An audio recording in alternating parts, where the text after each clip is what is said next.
إنما يخشى الله من عباده العلماء.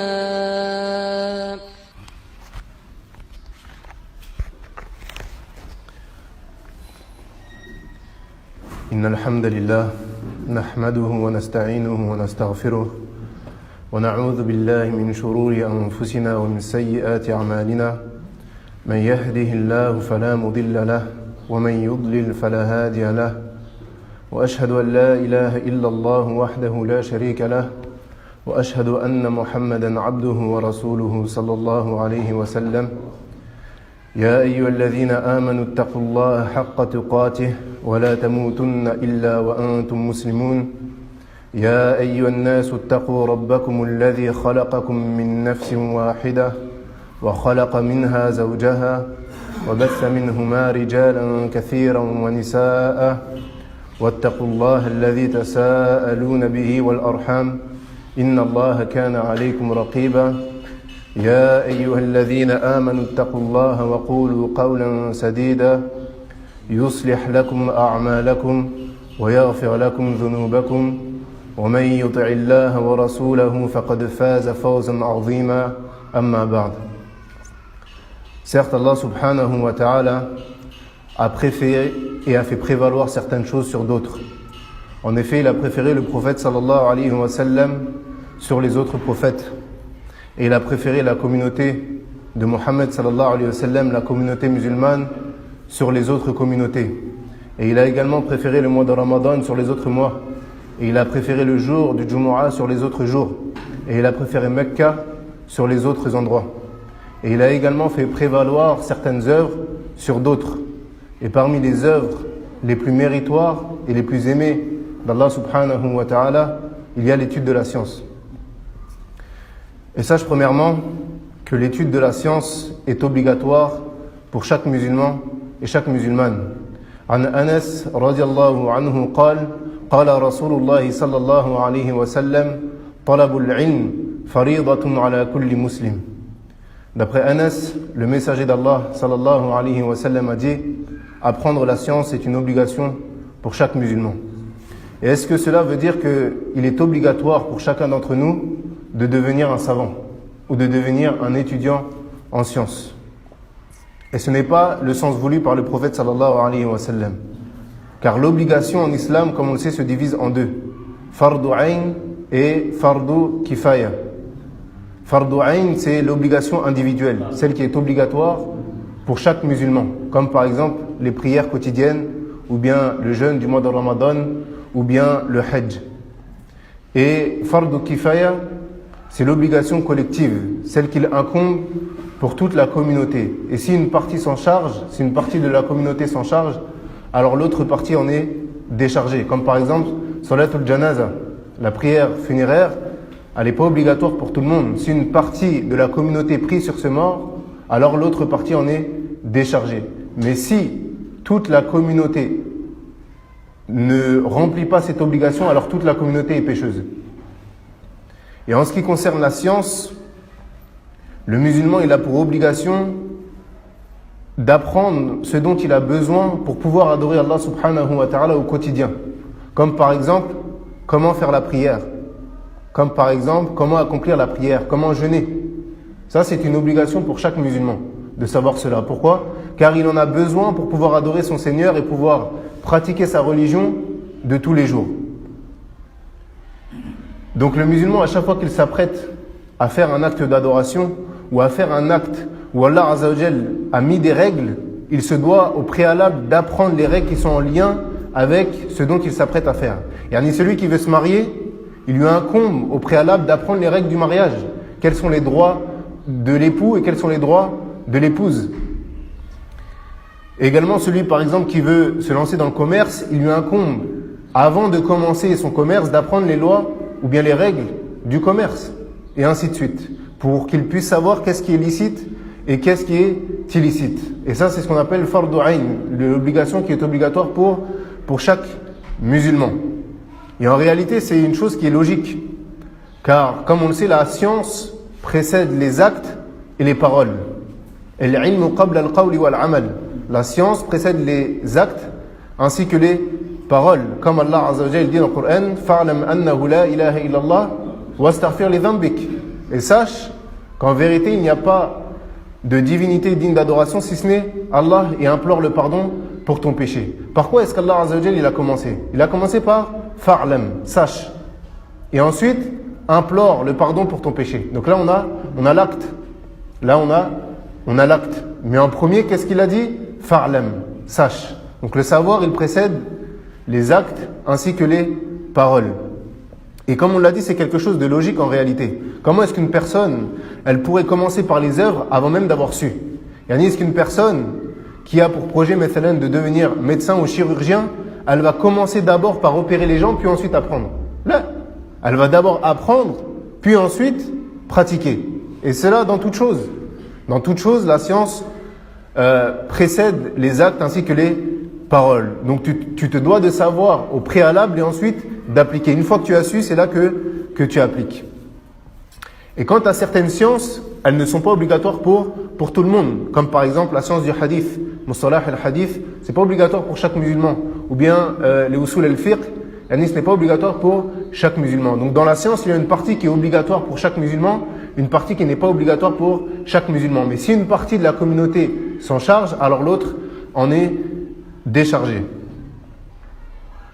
Et sache que la science, comme on l'a dit, est une des œuvres les plus méritoires et les plus aimées auprès d'Allah subhanahu wa ta'ala.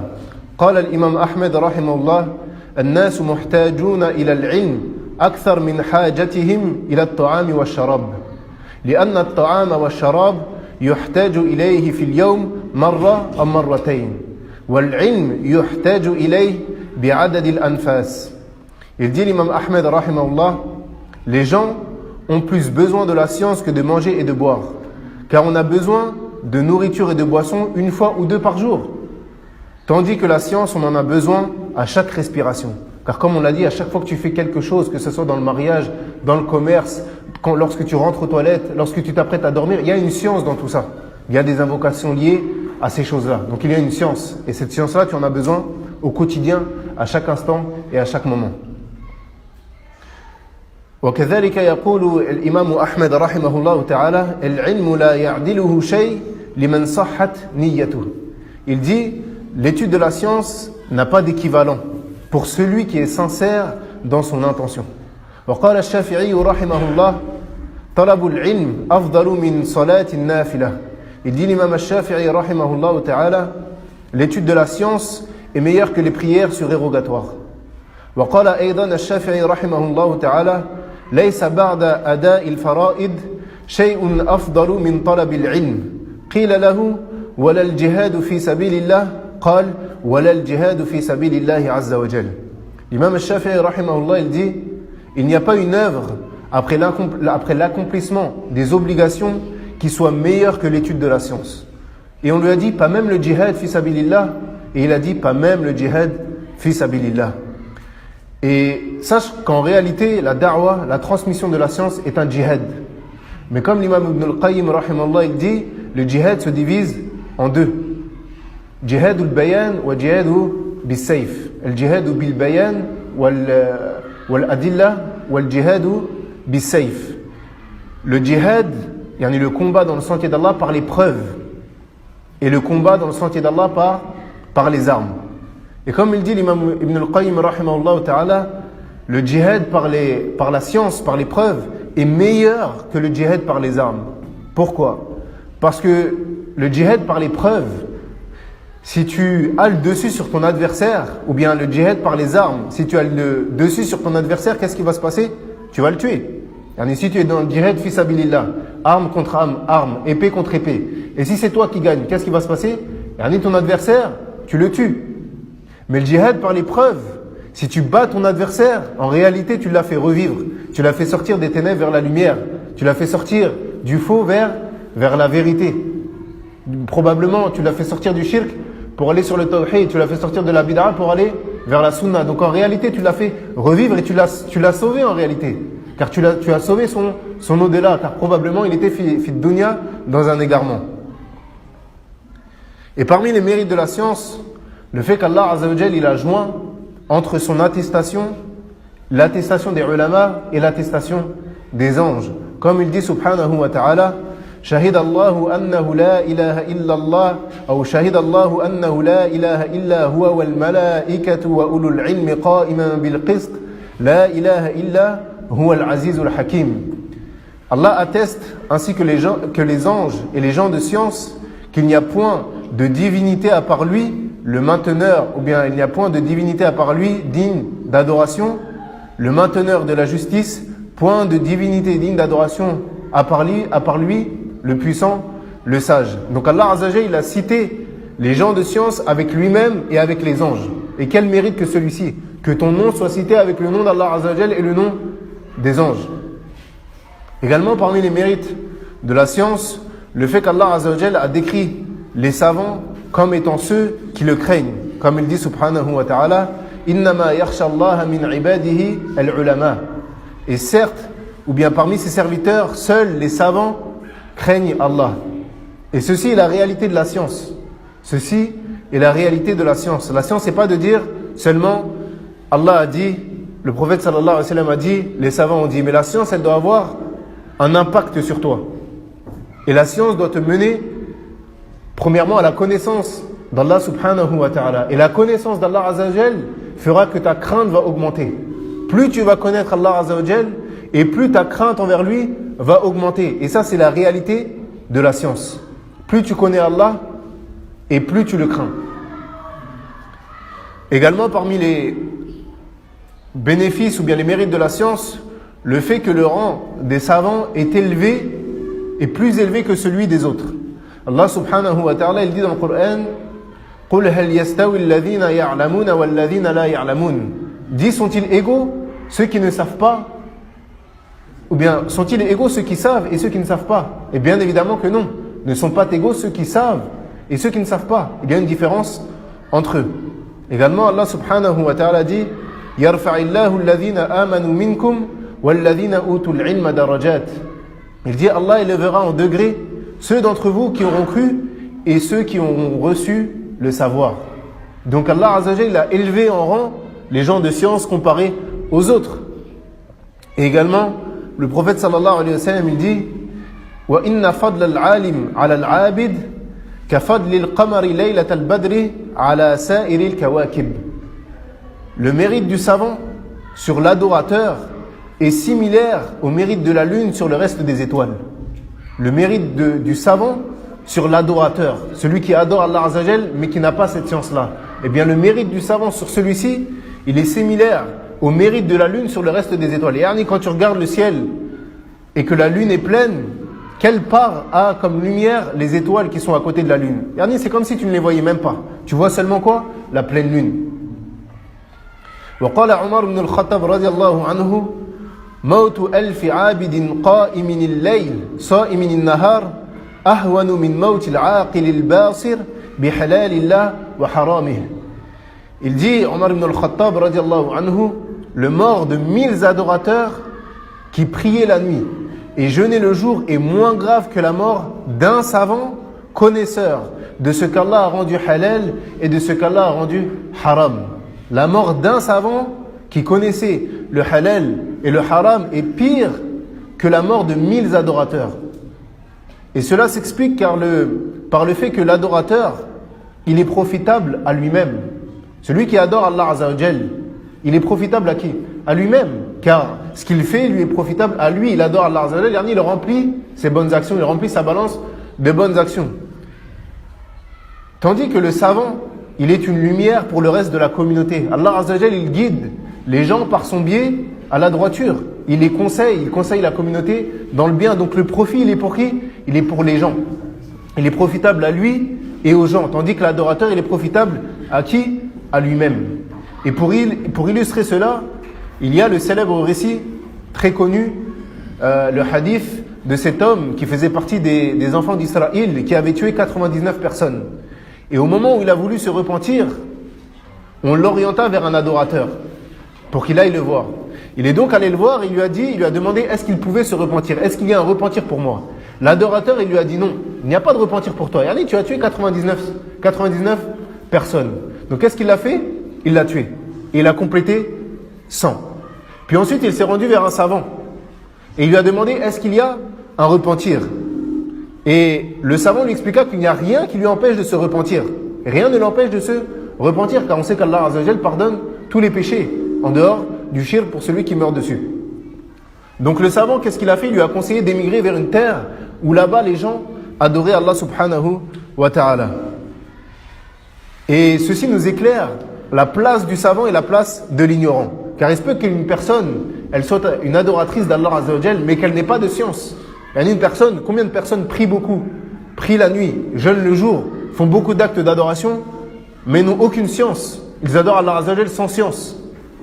Et la différence entre les deux, c'est que la lumière du savant, elle a été une cause, dans cette histoire-là, qu'il a préservé premièrement sa vie et la vie des autres.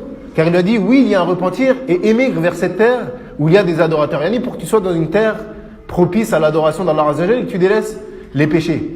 Et donc, qu'est-ce qu'il a fait? Il a sauvé sa propre vie et la vie des autres. Quant à l'adorateur, son ignorance a été la cause de quoi? De sa propre mort. Car lorsqu'il lui a dit qu'il n'y avait pas de repentir pour toi, il s'est fait tuer. Donc on voit la différence entre le savant et l'adorateur. L'adorateur, il est profitable à lui-même. Quant au savant, il est profitable aux autres. Également, parmi les mérites de la science, le fait que la seule chose qu'a ordonné Allah subhanahu wa ta'ala au prophète sallallahu alayhi wa sallam de demander son augmentation, c'est la science. Allah subhanahu wa ta'ala, il dit dans le Coran, wa qur rabbi zidni ilma. Il dit ô Seigneur, accrois mes connaissances. Allah Azza wa Jal, il ordonne au prophète sallallahu alayhi wa sallam de dire ô Seigneur, accrois mes connaissances. Il lui a pas dit d'accroître mes biens, d'accroître mes femmes, d'accroître mes enfants. Là, il lui a dit ô Seigneur, accrois mes connaissances. Également parmi les mérites de la science, le prophète sallallahu alayhi wa sallam dit Man salaka tariqan yatlubu fihi ilma salaka Allahu bihi tariqan min turuqil jannah wa innal malaikata la tad'u ajnihataha ridan li talibil ilm wa innal alima la yastaghfiru lahu man fis samawati wa man fil ard wal hitanu fi jawfil ma wa inna fadla al alim ala al abid كفضل القمر ليلة البدر على سائر الكواكب وإن العلماء ورثة الأنبياء وإن الأنبياء لم يورثوا دينارا ولا درهما وإنما ورثوا العلم فمن أخذه أخذ بحظ وافر. Le prophète sallallahu alayhi wa sallam dit quiconque prend un chemin à la recherche de la science, Allah le conduira sur un chemin parmi les chemins qui mènent au paradis. Et certes les anges abaissent leurs ailes en signe d'agrément en faveur de l'étudiant en sciences. Et certes, tous ceux qui sont dans les cieux et sur la terre demandent le pardon pour les savants, ainsi que la baleine dans les profondeurs de l'eau. Et la préférence du savant sur l'adorateur est comme la préférence de la lune lorsqu'elle est pleine sur toutes les étoiles. Et les savants sont les héritiers des prophètes. Et les prophètes n'ont pas légué en héritage dinar et dirham, mais ils ont laissé en héritage la science. Donc celui qui en aura pris une part aura certes pris une large part. Donc premièrement, le prophète sallallahu alayhi wa sallam, il dit quiconque prend un chemin à la recherche de la science, Allah le conduira sur un chemin parmi les chemins qui mènent au paradis. La science est donc une cause pour obtenir l'agrément d'Allah subhanahu wa ta'ala et entrer au paradis. Et sache que le chemin du paradis, il est parsemé d'embûches et parsemé d'épreuves. Celui qui veut rentrer au paradis, bien évidemment qu'il va être éprouvé. Donc, ne sois pas étonné que le chemin de l'étude de la science soit parsemé d'épreuves et d'embûches. Et qu'il soit éprouvant, et que tu sois éprouvé. Car sans doute tu seras éprouvé. Celui qui prend le chemin de la science, il sera éprouvé par la fatigue, par les biens. Pourquoi? Car il dépense son énergie dans la recherche de la science. Il dépense ses biens dans la recherche de la science. Probablement que les gens vont l'attaquer, les gens vont parler sur son honneur. Et également, probablement qu'on va essayer de le décourager. À notre époque, si tu dis à quelqu'un, je pars dans tel pays, je voyage pour aller étudier la science, il va dire dans quel but? Pourquoi? Car il n'y a pas un but dunyawi. Tu ne vas pas trouver un but de cette dunya. Alors si tu dis aux gens, je voyage dans tel pays pour apprendre la médecine, ils vont dire, masha'Allah, il est parti apprendre la médecine, regarde mon fils, il est parti apprendre la médecine, et il a fait une bonne chose, sa vie va être bonne. Mais si tu dis, je pars dans tel pays pour apprendre la science, il va dire, tu vas perdre ton temps, à quoi ça va te servir? Et les gens ne comprennent pas que c'est un chemin pour l'au-delà. Tu es en train de prendre un chemin pour l'au-delà. Tu ne prends pas un chemin pour cette dunya. Tu ne cherches pas un métier en recherchant la science. Mais tu cherches une place au paradis. Donc le chemin de la science, c'est un chemin où tu dois persévérer, tu dois patienter. Et il t'est obligatoire de patienter dans l'étude de la science. Car la science, elle se prend goutte par goutte. La science, elle se prend goutte par goutte. Et sache également que celui qui veut obtenir la science, il doit purifier son cœur de toute souillure et de tout péché. Car Allah Azza wa Jal ne dépose pas la science dans un cœur corrompu. Il y a d'ailleurs la célèbre phrase de l'imam al-Shafi'i rahimahullah, lorsqu'il dit « Je me suis plaint à mon cheikh Waqi' de ma mauvaise mémoire et il m'a enseigné de me tenir loin du péché. Et il a dit que la connaissance d'Allah est une lumière et on ne donne pas la lumière d'Allah aux pécheurs. Et en effet, si tu possédais de l'or, probablement que tu ne le mettrais pas dans un récipient qui est sale. Yani le cœur qui est souillé par les péchés, par les passions. Bien évidemment qu'il ne peut pas recevoir quelque chose d'aussi noble que la science. Tout comme on l'a dit, si toi tu possédais des lingots d'or, tu ne vas pas les mettre dans un vase où il y a de la gadoue. Bien évidemment, qu'est-ce que tu vas faire au préalable? Tu vas enlever le récipient de toute impureté, de toute souillure. Puis tu vas ensuite le déposer dedans. Et également il dit, il est rapporté d'Ibn al-Qayyim rahimahullah, وَكَانَ شَيْخُنَا كَثِيرَ الدُّعَاءِ بِذَلِكَ وَكَانَ إِذَا أَشْكَلَتْ عَلَيْهِ الْمَسَائِلِ يَقُولُ يَا مُعَلِّمَ إِبْرَاهِيمَ عَلِّمْنِي وَيَا مُفَهِّمَ سُلَيْمَانَ فَهِّمْنِي. Il est rapporté d'Ibn al-Qayyim rahimahullah qu'il dit à propos de Cheikh l'Islam Ibn Taymiyyah rahimahullah que lorsqu'il avait une difficulté sur une question, il s'isolait. Et il multipliait la demande de pardon à Allah, puis il disait « Ô celui qui a enseigné à Ibrahim, enseigne-moi. Et ô celui qui a fait comprendre à Sulayman, fais-moi comprendre. » Pourquoi? Parce que sache que cette compréhension, c'est une faveur de la part d'Allah Azza wa Jal. Yani tu n'acquiers pas la science parce que tu fais des efforts. C'est un risque de la part d'Allah Azza wa Jal. C'est une subsistance qu'Allah te donne. Toi, tu fais simplement les causes. Et d'ailleurs, la première, c'est que tu peux rester sur une seule et même question à ne pas la comprendre pendant des jours, voire des mois, voire des années, puis ensuite un jour tu la comprends. Comme il est rapporté de l'imam Ahmed lorsqu'il dit rahimahullah kuntu fi kitab al-hayd 9 sinin hatta fahimtuhu. Il dit je suis resté sur le chapitre des menstrues 9 années avant de le comprendre. Yani il a étudié le chapitre des menstrues combien de temps? 9 ans avant de le comprendre. Et on parle de l'imam Ahmed. On parle ici de l'imam Ahmed rahimahullah. Donc regardez la patience et la persévérance dans l'étude de la science. Nous, il nous incombe de faire quoi? Les causes. On fait les causes, on fournit les efforts, on s'éloigne des péchés, on purifie nos cœurs. Mais ensuite, la réussite, elle provient d'Allah Azza wa Jal. La réussite, elle provient de qui? D'Allah subhanahu wa ta'ala. Ensuite, le prophète sallallahu alayhi wa sallam, il dit « Et certes, tous ceux qui sont dans les cieux et sur la terre demandent le pardon pour le savant, ainsi que la baleine dans les profondeurs de l'eau. » Et les ulama, ils disent que même les animaux, ils demandent le pardon pour les savants. Pourquoi? Car les savants sont ceux qui ordonnent le bien aux gens et leur interdisent le mal. Et parmi le bien qu'ils leur ordonnent, le fait d'être bon et bienfaisant vers les animaux. Et parmi le mal que les savants, ils interdisent aux gens, le fait d'être mauvais envers les animaux, le fait de les maltraiter. Donc les animaux, ils sont reconnaissants envers les savants pour le fait qu'ils interdisent aux gens d'être malfaisants envers eux. Et ils demandent également le pardon pour eux. Pourquoi? Car ils enjoignent les gens à être bons envers eux. Et en islam, le musulman, il doit bien se comporter avec les animaux. On en profite pour dire que le musulman, il doit bien se comporter envers les animaux.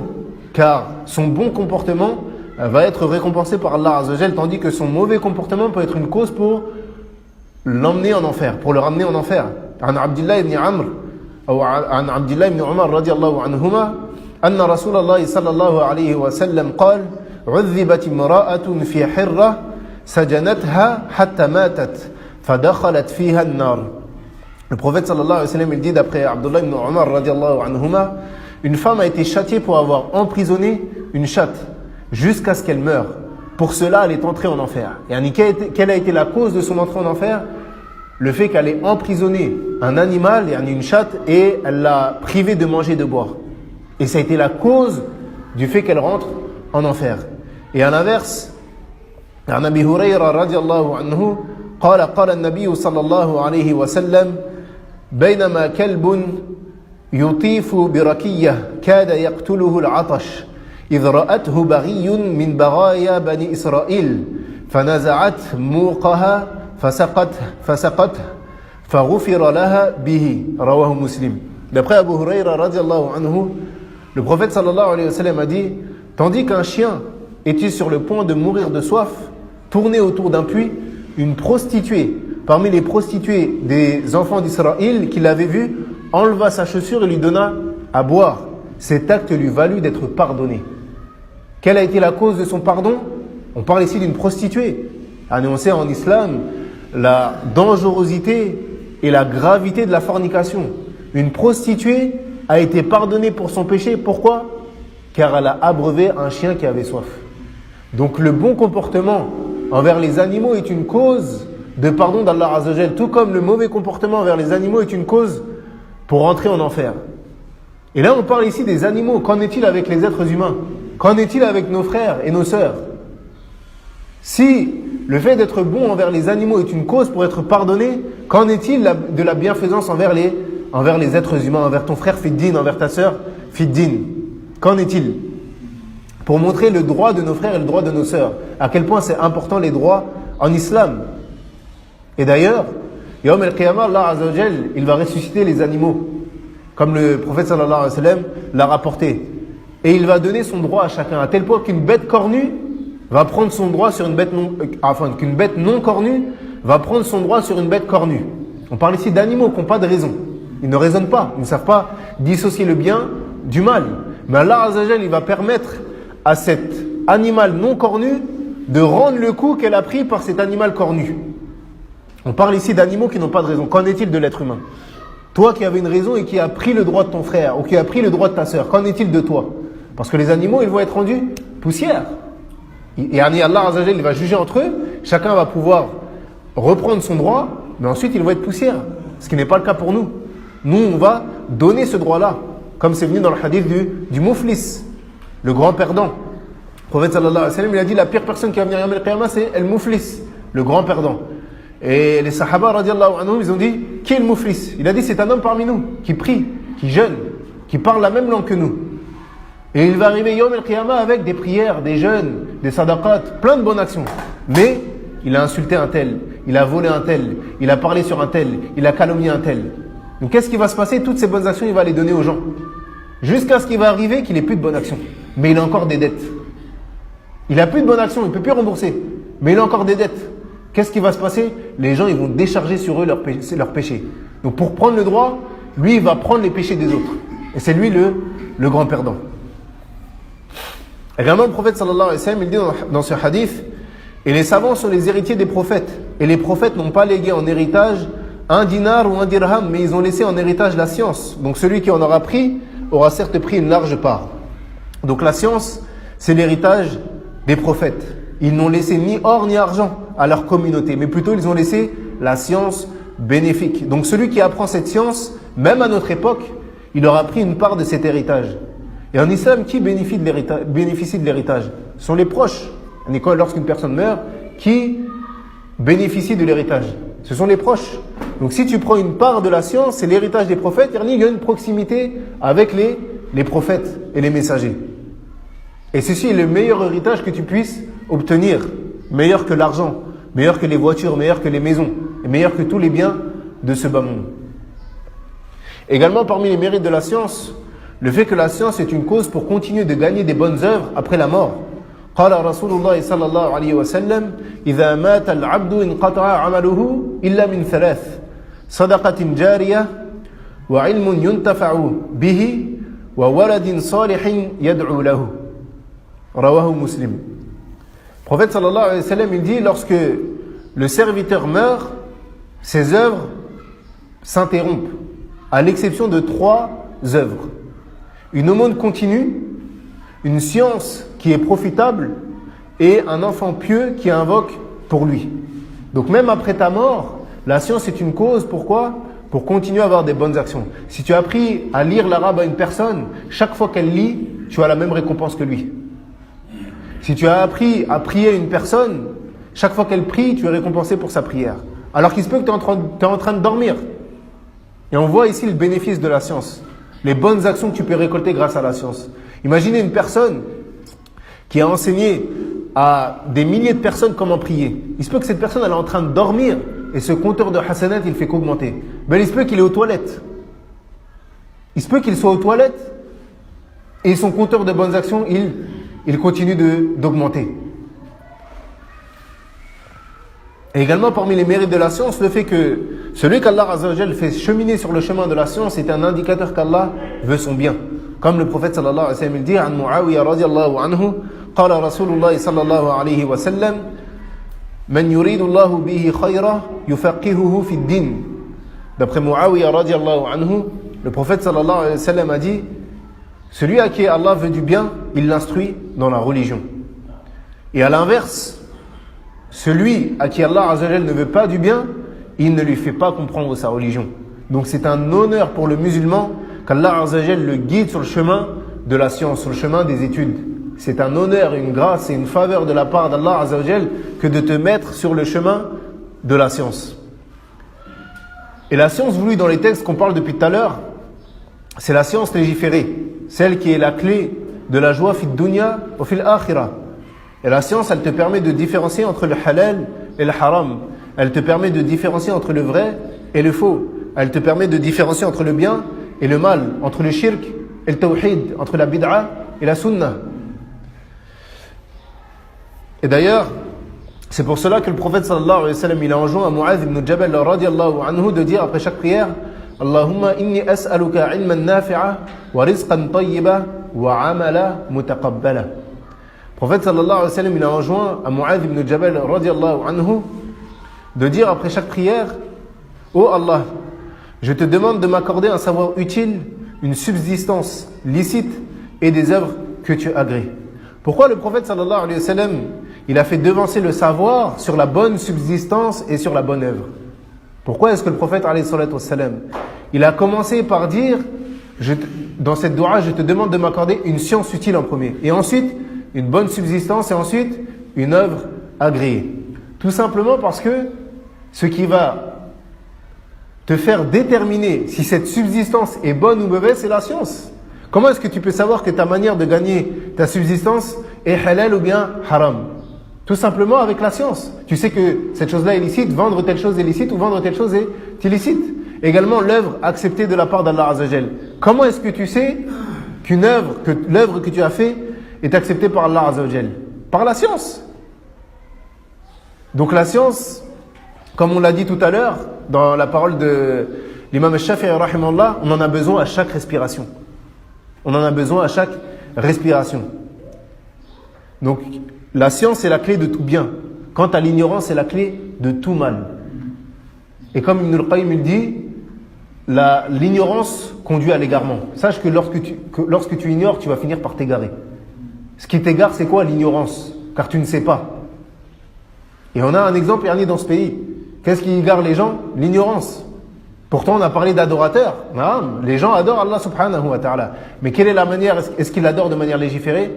C'est une autre question. Et qu'est-ce qui va permettre, toi, de différencier? Est-ce que j'adore Allah Azza wa Jal de manière légiférée ou non? C'est, encore une fois, la science.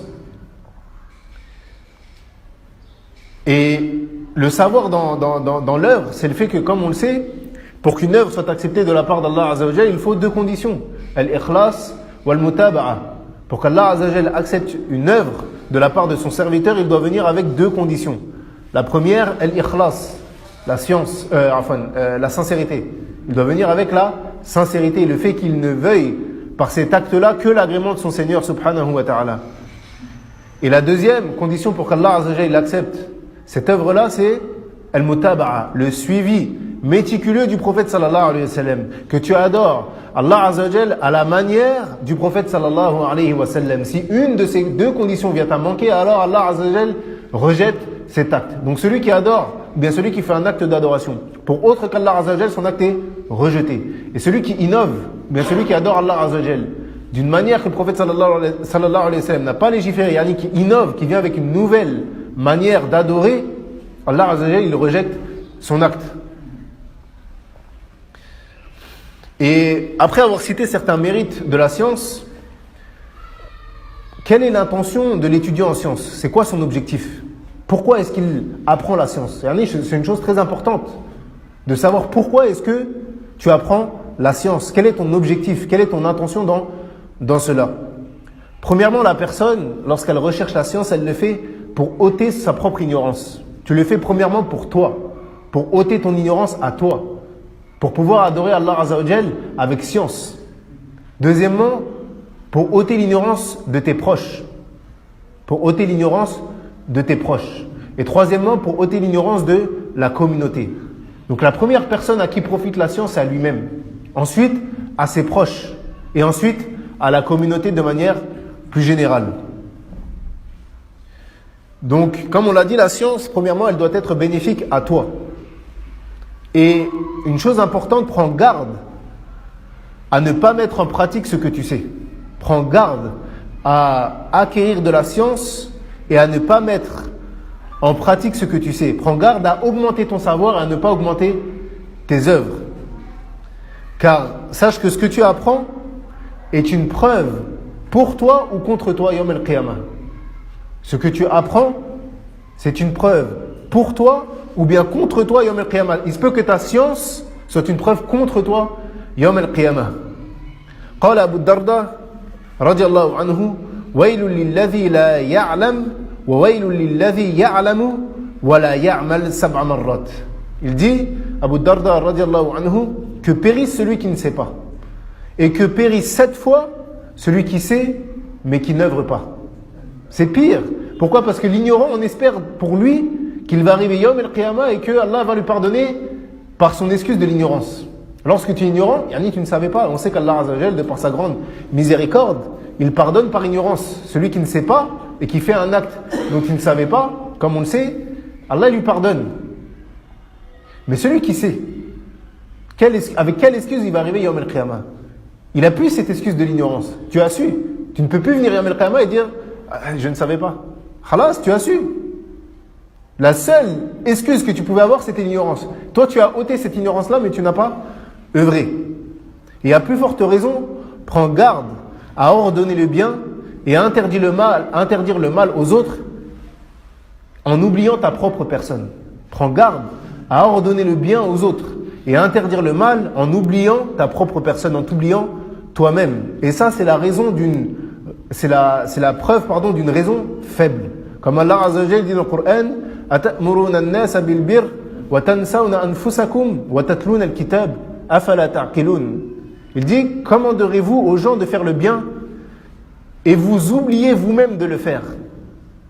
Alors que vous récitez le livre, êtes-vous donc dépourvu de raison? Yani, est-ce que vous ne raisonnez pas? Vous dites aux gens de faire le bien et vous ne le faites pas vous-même. Vous dites aux gens de ne pas faire le mal, mais vous le faites vous-même. Yani, c'est la preuve que cette personne-là, elle a un axe dans sa raison. Yani, elle a un manquement dans sa raison. Elle ne raisonne pas correctement. Comme Allah Azza wa Jal, êtes-vous dépourvu de raison? Et le fait d'ordonner le bien et d'interdire le mal tout en ne le mettant pas en pratique, soi-même est une cause de châtiment fil akhirah. C'est une cause pour qu'Allah Azza wa Jal te châtie Yawm al-Qiyamah. Et la preuve de cela, c'est le hadith de Usama radiallahu anhu, أنه يؤتى بالرجل يوم القيامة فيلقى في النار فتندلق أقتاب بطنه فيدور في النار كما يدور الحمار بالرحى فيجتمع عليه أهل النار فيقولون ألم تكن تأمرنا بالمعروف وتنهانا عن المنكر فيقول بلى ولكن كنت آمركم بالمعروف ولا آتيه وكنت أنهاكم عن المنكر وآتيه. Le prophète sallallahu alayhi wa sallam, il dit, le jour de la résurrection, on fera venir un homme et on le jettera au feu. Ses entrailles sortiront par son ventre et il tournera autour d'elle comme l'âne tourne autour de la meule. Yani, lorsque vous accrochez un âne autour d'une pierre, qu'est-ce qu'il fait? Il tourne autour de cette pierre. Donc il dit, on fera tourner par ses entrailles, yani par ses intestins. On ouvrira son ventre et on le fera tourner dans l'enfer par ses intestins. Et les gens de l'enfer, ils vont se réunir autour de lui, yani ils vont s'étonner. Pourquoi ils vont s'étonner? Parce que cet homme-là, fit dunya, il leur a donné le bien et il leur a interdisé le mal. Donc ils vont aller voir et ils vont dire, oh un tel, qu'est-ce que tu as? N'ordonnais-tu pas le convenable et tu interdisais le blâmable? Et il va dire, en effet, j'ordonnais le bien, mais je ne le faisais pas. Et j'interdisais le mal, mais je le faisais. Donc on voit la gravité de faire cela. C'est une cause de châtiment, Yawm al-Qiyamah. Également, le prophète sallallahu alayhi wa sallam, il dit, Man talaba ilman mimma yubtagha bihi wajhullah, la yuridu illa an yanala ardan min ad-dunya, lam yarih ra'ihat al-jannah. Il dit, celui qui demande une science sans désirer le visage d'Allah, ne voulant par cela atteindre qu'une chose de dunya, il ne sentira pas l'odeur du paradis. Celui qui demande une science sans désirer le visage d'Allah, il ne veut par cela qu'atteindre un haut rang. Il veut qu'on dise de lui savant, ou il veut devenir juge, par exemple. Il veut obtenir quelque chose de ce bas monde. Eh bien, le prophète sallallahu alayhi wa sallam, il dit, il ne sentira pas l'odeur du paradis. Il ne sentira pas l'odeur du paradis. Également, Allah Azza wa Jalla dit, Man kana yuridu al-hayata ad-dunya wa zinataha nuwaffi ilayhim a'malahum fiha wa hum fiha la yubkhasun. Il dit, ceux qui veulent la vie présente avec sa parure, nous les rétribuerons exactement selon leurs actions sur terre, sans que rien ne leur en soit diminué. Donc celui qui veut, par ses œuvres, obtenir quelque chose de dunya, il ne trouvera rien fil akhirah. Car il a semé pourquoi? Pour dunya. Il a semé pour dunya. Donc la personne, elle doit faire preuve de sincérité envers Allah subhanahu wa ta'ala. Comme dans tous ses actes d'adoration. En règle générale, on parle ici de la science, mais comme dans tous ces actes d'adoration, car on a dit que la condition d'acceptation, parmi les conditions d'acceptation d'une œuvre, il y a la sincérité. Et Allah Azza wa Jalla dit وَمَا أُمِرُوا إِلَّا لِيَعْبُدُوا اللَّهَ مُخْلِصِينَ لَهُ الدِّينَ حُنَفَاءَ. Et on leur a ordonné cependant que d'adorer Allah d'un culte sincère, de manière générale sur toutes les œuvres. Et la personne, elle ne doit pas œuvrer pour le regard des gens ou pour qu'on dise de lui qu'il est pieux ou bien vertueux, etc. Et le prophète sallallahu alayhi wa sallam, il dit أخوف ما أخاف عليكم الشرك الأصغر فسئل عنه قال الرياء. يقول الله عز وجل لأصحاب ذلك يوم القيامة إذا جاز الناس اذهبوا إلى الذين كنتم تراءون في الدنيا فانظروا هل تجدون عندهم جزاء. Le prophète sallallahu alayhi wa sallam, il dit, certes, ce dont j'ai le plus peur pour vous, c'est le polythéisme mineur, le petit shirk. Et les compagnons ont dit, qu'est-ce que le petit shirk? Le prophète sallallahu alayhi wa sallam a dit, l'ostentation. Et yani le fait que tu œuvres pour les gens, pour qu'on dise de toi. Yani le fait que tu es en train de prier, mathalan, et une personne rentre dans l'endroit où tu es en train de prier, et tu embellis ta prière, par exemple. Yani ça rentre dans le shirk mineur, l'ostentation. Et le prophète sallallahu alayhi wa sallam, il dit, donc le shirk mineur, c'est l'ostentation. Le jour du jugement, lorsqu'Allah Azza wa Jalla va juger les gens, il va dire à celui qui le pratique, partez vers ceux pour qui vous faisiez de l'ostentation dans la vie d'ici-bas, et voyez si vous trouvez une récompense auprès d'eux. Toi, tu œuvrais pour les gens. Eh bien, Yawm al-Qiyamah, Allah il va te dire, va vers eux puisque tu œuvrais pour eux, et regarde si tu as une récompense auprès d'eux. Si tu avais œuvré pour moi, alors tu aurais trouvé une récompense auprès de moi. Mais vu que tu as œuvré pour les autres, alors va auprès d'eux et regarde si tu trouves là-bas une récompense. Donc comme on le sait, le musulman, il doit rendre unique Allah subhanahu wa ta'ala dans son adoration. Il ne doit chercher que sa récompense et sa satisfaction. Sinon son acte sera rejeté. Donc le fait de chercher la science par ostentation est immensément grave. Et d'ailleurs, celui qui fait cette chose-là, il sera un des premiers à entrer en enfer. Celui qui cherche la science sans être sincère, ça sera un des premiers à entrer en enfer. عن أبي هريرة رضي الله عنه قال سمعت رسول الله صلى الله عليه وسلم يقول إن أول الناس يقضى يوم القيامة عليه رجل استشهد فأتي به فعرفه نعمه فعرفها قال فما عملت فيها قال قتلت فيك حتى استشهد قال كذبت ولكنك قاتلت لأن يقال جاريء فقد قيل ثم أمر به فسحب على وجهه حتى ألقي في النار ورجل تعلم العلم وعلمه وقرأ القرآن فأوتي به فعرفه نعمه فعرفها فقال فما عملت فيها قال تعلمت العلم وعلمته وقرأت فيك القرآن قال كذبت ولكنك تعلمت العلم ليقال عالم وقرأت القرآن ليقال هو قارئ فقد قيل ثم أمر به فسحب على وجهه حتى ألقي في النار ورجل وسع الله عليه وأعطاه من أصناف المال كله فأوتي به فعرفه نعمه فعرفها قال فما عملت فيها قال ما تركت من سبيل تحب أن ينفق فيها إلا أنفقت فيها لك قال كذبت ولكنك فعلت ليقال هو جواد فقد قيل ثم أمر به فسحب على وجهه ثم ألقي في النار رواه مسلم. Après Abu Huraira radiallahu anhu, il dit j'ai entendu le messager d'Allah sallallahu alayhi wa sallam dire le premier à être jugé au jour de la résurrection sera un homme mort en martyr. On le fera venir devant Allah qui lui rappellera ses bienfaits en sa faveur, qu'il reconnaîtra. Alors Allah lui demandera qu'as-tu fait, qu'as-tu œuvré? Il répondra j'ai combattu pour ta cause jusqu'à mourir martyr. Allah lui répondra tu mens. En effet, tu as combattu afin que les gens disent c'est un brave, un homme courageux. Et certes, les gens ont dit cela de toi. Puis, on ordonnera qu'il soit traîné sur son visage et jeté en enfer. On parle de qui? Quelqu'un qui est mort fi sabilillah. On parle de quelqu'un qui est mort dans le sentier d'Allah Azza wa Jal. Il dit on ordonnera qu'il soit traîné sur son visage puis jeté en enfer. Ensuite, on fera venir un autre homme qui avait appris sa religion, puis il l'avait enseigné et avait mémorisé le Coran. Allah lui rappellera ses bienfaits, qu'il reconnaîtra. Alors Allah lui demandera qu'as-tu fait? Il répondra j'ai appris ma religion et je l'ai enseignée aux autres et j'ai mémorisé le Coran pour toi. Allah lui dira certes tu as menti, tu t'es plutôt instruit afin que l'on dise c'est un savant et tu as appris le Coran afin que l'on dise il récite bien le Coran. Et tout cela a effectivement été dit. Certes les gens ont dit cela de toi. Puis on ordonnera qu'il soit traîné sur son visage et jeté en enfer. Donc on parle qui ici? D'un alim. On parle d'un savant. Quelqu'un qui a mémorisé le Coran et l'a enseigné aux autres. Alors que le prophète sallallahu alayhi wa sallam il dit khayrukum man ta'allama al-Qur'an wa 'allamah. Le meilleur d'entre vous est celui qui a appris le Coran et l'a enseigné.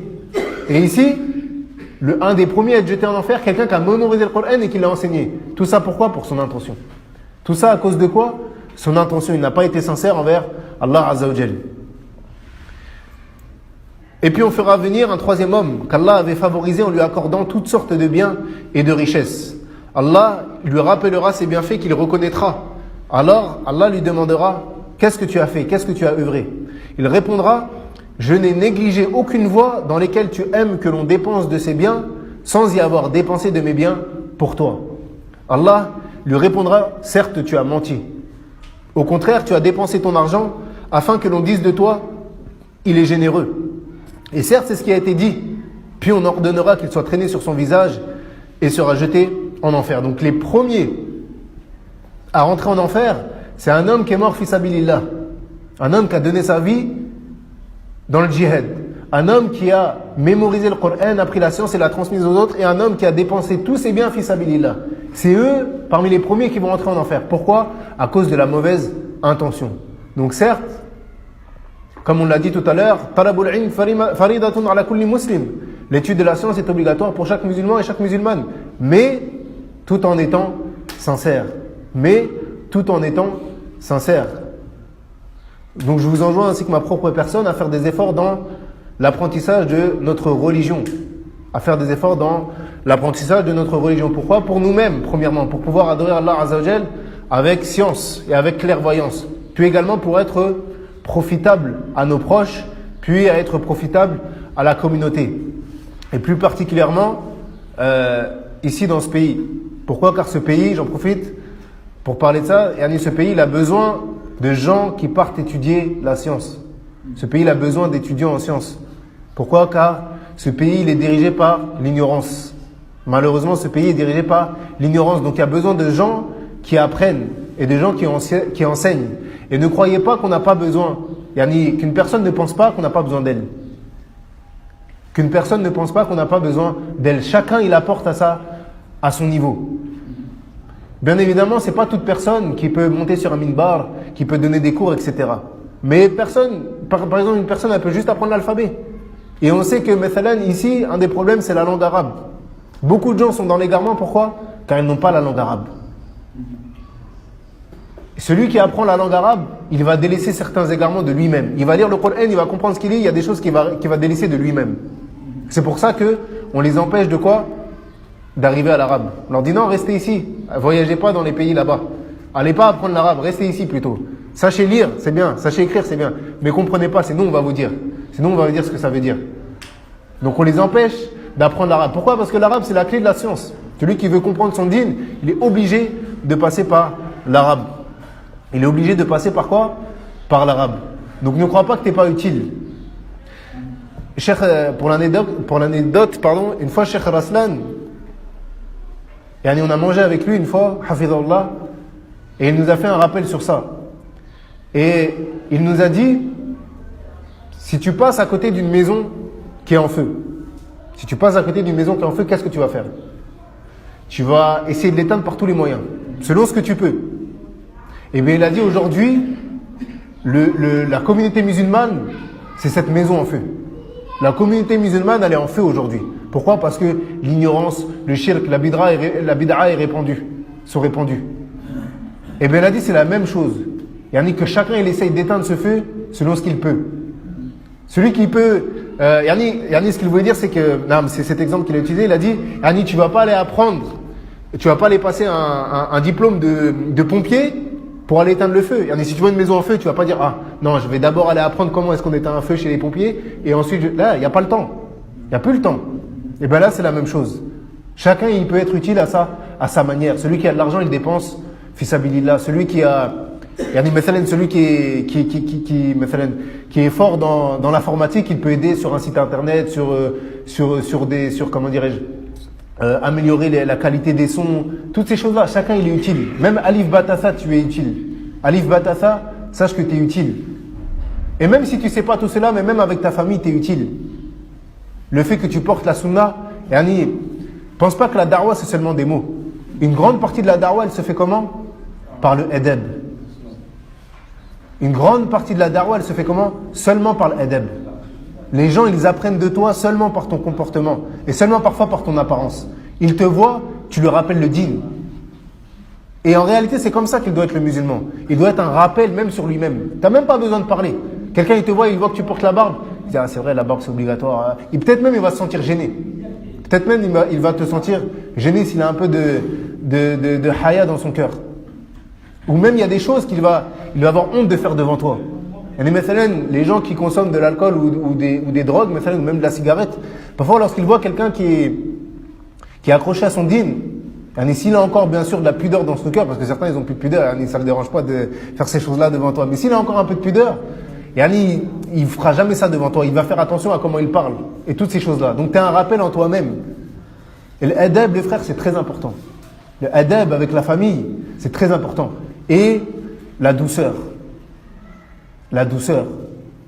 Aujourd'hui, celui qui veut faire da'wa et encore plus ici, même dans sa famille, il y a besoin de douceur. Si tu viens confronter les gens, tu les frappes comme ça, ils vont fermer leurs oreilles et c'est fini, tu l'as perdu. Cette personne-là à qui tu essayes de faire da'wa, il faut qu'elle ait confiance en toi. Il sache que s'il dit, lui, il s'est fait laver le cerveau, lui, en réalité, parfois tu vois certaines personnes qui se vantent de ça. Ils se vantent du fait que les gens disent de lui, sa famille, elle disent de lui que, lui, il a pris une voix bizarre, etc. Ils s'en vantent. Pour lui, c'est un honneur de dire, je suis un étranger dans ma famille. Mais sache que s'ils disent ça, t'as aucun poids avec eux. Il faut qu'ils aient confiance en toi. Il faut qu'ils aient confiance en ton dîn. Il faut qu'ils aient confiance en ton dîn. Parce que s'ils n'ont pas confiance en toi, tu pourras leur faire parvenir aucune vérité. Il faut qu'ils aient confiance en toi et en ton dîn pour que tu puisses leur enseigner petit à petit. C'est pareil. Et le fait de faire ça avec science, même la da'wa, c'est une science. Même la da'wa, c'est une science. Comment est-ce que tu vas faire parvenir, comment est-ce que tu vas expliquer à ta famille cette chose-là ou bien cette chose-là? Tout ça, c'est une science. Le fait d'employer les bons mots, les bons moments. Certaines personnes, dès que sa famille, elle fait un truc, shirk, bid'a, comme ça. Tout le temps. Shirk, bid'a, il va dire, mais vous, on n'a rien le droit de faire. Et c'est ce qu'il dit, c'est ce qu'il se dit aujourd'hui. Qu'est-ce qu'ils disent? Avec vous, dans votre religion à vous, on n'a rien le droit de faire. Tout est interdit. Et même Cheikh Rassan, une fois, il nous a rappelé que dans la manière de faire da'wah, lorsque tu fermes une porte à quelqu'un, ouvre-lui-en une autre. Parmi les sagesses de la da'wah, lorsque tu fermes une porte à quelqu'un, ouvre-lui-en une. Si tu dis ça c'est haram, eh bien viens avec quelque chose de halal. Dis à quelqu'un la fornication c'est haram, mais tu peux te marier. Dis à quelqu'un la musique c'est haram, mais tu peux écouter du Coran. Viens toujours en lui donnant une porte de sortie. Qu'il ne pense pas que le dîn c'est quoi? C'est que des interdits. Ouais, interdit, on n'a rien le droit de faire. Non, viens avec des portes ouvertes. Viens avec des portes ouvertes. ونسأل الله أن يرزقنا علما نافعا وأن يعلمنا ما ينفعنا وأن ينفعنا بما علمنا ونسأله سبحانه وتعالى أن يحسن ختامنا أجمعين وصلى الله على نبينا محمد وعلى آله وصحبه أجمعين. جزاك الله خير. بارك الله فيك.